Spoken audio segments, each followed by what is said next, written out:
Hello, fellow FanGeeks. It's your FanGirl Tally, and it's time for this. I'm going to call an editor hubby request. This is the Making Arcane Season 2 from Still Watching Netflix. Let's do this.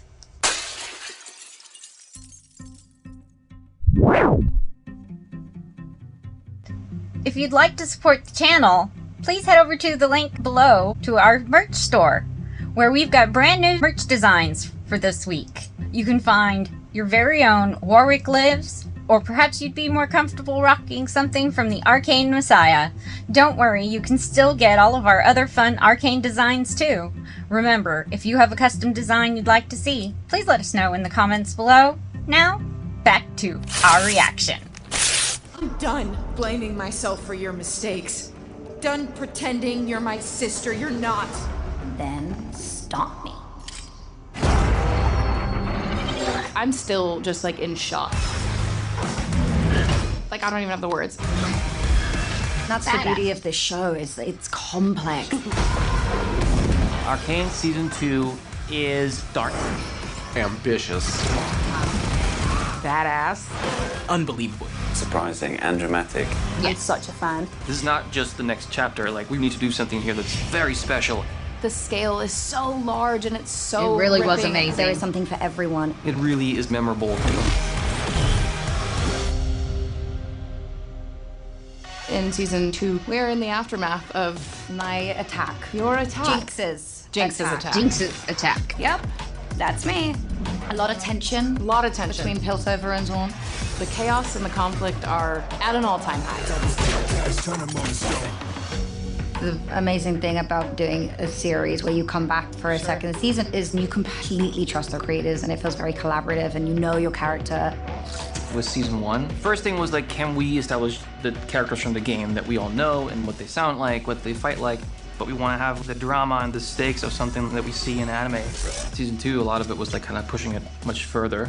It really explores the dark sides of the characters. The hell we supposed to do now? Watch it all burn. We had so much trust from both Christian and Alex and the entire team to really take on these characters in this new light, having spent so much time with them and having learned them so much over Season 1. Where are the others? Spit it out. Working with Ella and Haley, they're so good. You know, they internalize the lines in the moment I'm ready. and go really deep on the different emotions. I'm glad it's you. Oh, wow. Had to be you. I love playing Jinx. She's so unpredictable. Yeah. I get to really ignite my inner child, but then again, she has these moments of rage and these moments of extreme confusion, and then the vulnerability that comes out is heartbreaking.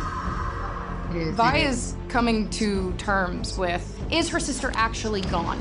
Is there any part of her left? Because that's where the fight is within Vi, and we see her with very little to nothing left in her. It has to end.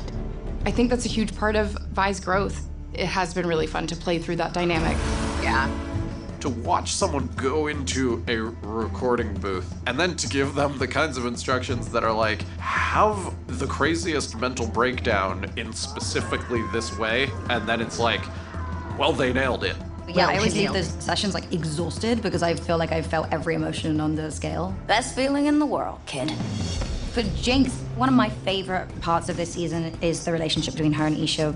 It's just so sweet. Ta-da! One of my favorite scenes is where they're playing. You like it? And they're just two kids having fun.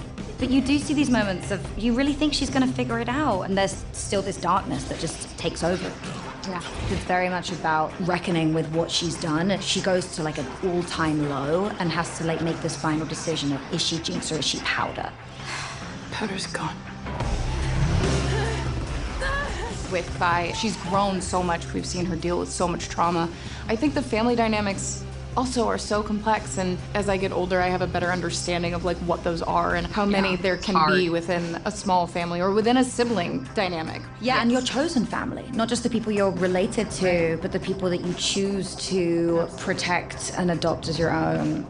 I love so much that Vi is as vulnerable as she is strong. I resonate with that completely. Who are you? How do you know my name? Junior Officer Nolan. Maddie. And, It's written on your face. It's written on I was your really face. blown away by the writing and the handling of the female characters. I felt like every woman in the show was handled with dignity and complexity. True. You and didn't have empowerment, any, like... multi-layered femininity. Maybe we can negotiate. Savika has the spirit of understanding that the cause is greater than one individual person. And she is for the people of Zon getting their independence. Exactly. We don't hand over our people. I feel like Jace, you really get to watch him evolve from who you think he is into the person that we know he is now. And it's a completely different side of Jace than I think the audience is used to. I won't fail. I swear it. Heimerdinger's fall from grace is about perspective for him. He gets to see that genius happens outside the lab, that great minds come from distinct places. Every action sparks a reaction. That's why he takes Echo on in this mentor kind of a role, is he connects with him. I think we find new ways of Echo learning more about what it is to be a true leader. Everybody needs to be represented, and Arcane is just one of those shows that adds to that beautiful history that's always evolving. Everybody gets a chance to really, really like dig deep. I like pretty much everything about Victor. He's a paradox of a person, his vulnerability, but also his massive strength. And finally, we begin to understand how he becomes the character that players will be familiar with. It's kind of strange that meeting the faces behind the voices actually but fun at the same time, and when you almost helps you understand the characters better. Is that strange, or is that just a me thing? That's when, you know, the magic happens. Comment below, let me know. I am a decorated officer, leader of House Gilliman. There are so many layers to Vi and Caitlin.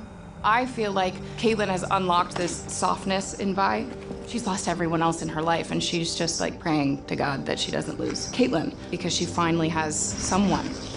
I think that was really interesting, especially when you had characters like Caitlin, who's so positive, who's always been the hopeful beacon that is like, no, there's a way to work with the Undercity. We can show them. Together. You want to believe her that this is possible, and she's just very pure. If you see someone like that lose their hope, it just really hurts.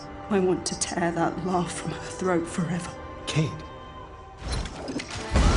While this show is so captivating and wild and fun to watch, there are so many layers to it. Identity and family dynamic and perception of self. That's really the biggest uniting thing I can think of between all of the characters, and one of the biggest themes of Arcane is like, you are the choices that you make, and you can never predict the consequences of those choices. There's two things that you feel like you're trying to achieve, right? Live up to the story that you've told, and also bring an evolution to it. That was actually an interesting and always challenging process going through season 2. Fortiche was like the obvious partner. I mean, they're just an absolutely amazing animation studio in Paris.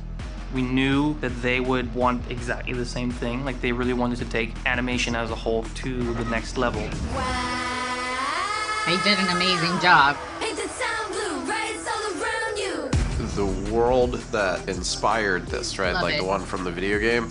There are so many stories that we want to tell and hint at. It really wasn't like, let's just make another. It was really like, let's start from zero and really have the same ambition and the same hunger that we had with season 1. I'm always with you, even when we're worlds apart. What we do with the music in the second season is something that's just a big step up in terms of just scope and ambition. There's an ocean so dark down below the waves. They're all handcrafted original tracks. We work with Fortiche to find 1 or 2 moments in every episode where the music kind of takes over. As an example, you know, we have a song early on in the first episode, the funeral scene of Caitlin's mom. When we started working with Freya, the singer and artist, we wanted someone that has a kind of voice that mirrors Caitlin's personality. Makes it so much more special when you find an artist that really hits those emotional qualities you're looking for. My body's on the line now. I'm like in a constant state of awe over this show and these characters. I can feel the light shine on my face. You know, this is the last season, and I think that they have wrapped it up in such a beautiful way. It feels fulfilling. Everyone I know who has seen it has been blown away by the animation, the performances, the story. The writing is just so beautifully nuanced. That then makes it so easy to just immerse yourself. It's brilliant because they just care so much. We worked on this for so long. Everyone just battled through it, you know, and like everyone really believed in it from the beginning. I'm just really proud of it.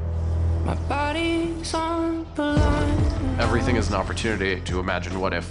That is the thing that is both tantalizing and satisfying as much to us as for the fans. The fandom of this show has had a real impact on me as a person. You can see the love for the world. It moved me in a certain way, and I love to see how it affected others. It's almost overwhelming. I think this is just a really celebratory moment, and I'm really proud to be a part of it. By far, one of the coolest projects I've ever gotten to be a part of. I cried at the finale. It just does feel satisfying. I feel so honored to play this role. And to be on the other side of that and sort of see how this has influenced people. How incredible to be a part of this journey.